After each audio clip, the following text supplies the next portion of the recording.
It's late August, and many of the homeowners at the Skopps Bungalow colony in South Fallsburg, New York, are already planning to go back home to Brooklyn and to Lakewood. Mr. K, one of the homeowners at Skopps, had already closed up his unit for the season and had the maintenance guy winterize his home until his return the following summer. He was leaving earlier than usual because he had a family simcha. After Mr. K's family already returned to Brooklyn, he gets a call from a friend of his, Tesla, a Lakewood caterer, who says he has a catering job on Shabbos in the area of the bungalow colony, and could he use Mr. K's house for Shabbos? Being a kind man, and even though he would have to de-winterize his bungalow, turn back on the water and the power, and then re-winterize the bungalow afterwards, Mr. K said, of course. Menachem's family arrives on Friday afternoon at 4:30, and they move their stuff into the bungalow. Menachem's 13-year-old son, Pinchas, asked his mother if he could go for a swim in the pool before Shabbos. And although it was close to Shabbos, Mrs. Tesla says, sure, you can go for a swim. Just make sure you're back in time for Shabbos. So, 13-year-old Pinchas goes out to the pool. He doesn't like diving, so he lowers himself slowly into the water. As he wades deeper into the water, he feels something stiff under his feet.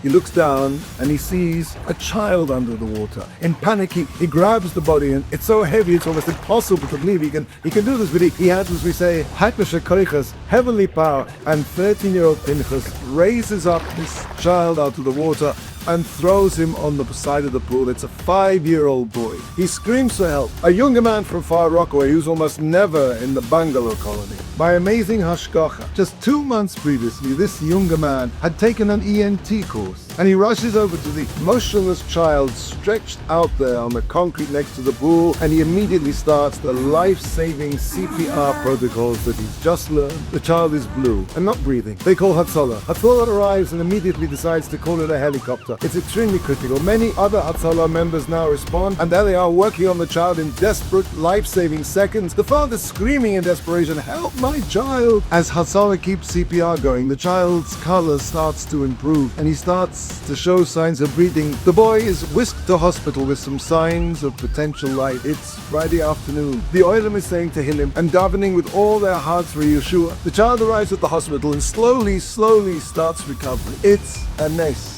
On Motzi Shabbos, the update comes in. The Baruch Hashem, the child is breathing on his own and will, Im Yetz Hashem, come back from the hospital on Sunday, back to the bungalow colony. On Sunday afternoon, as the miracle child comes back to the colony, the homeowners all start dancing and singing, thanking Hashem for this incredible miracle. And in the center of the dancing is this younger man who just happened to become an EMT. And just happened to be there at the time. Amazing hashgacha. So what was the catalyst to this miracle? This child was saved by a few words. Yes, you can use the bungalow. Yes, come for Shabbos. And because of that yes, little Pinchas Tesla arrived, went for a swim, and saved the life of a young child. Look at the power of words. Look at the power of words of chesed that said yes, come for Shabbos. Look at the tremendous hashgacha protest that HaKadosh Baruch Hu orchestrated all the pieces of the puzzle, and they all fell into place to save a child's life by saying yes.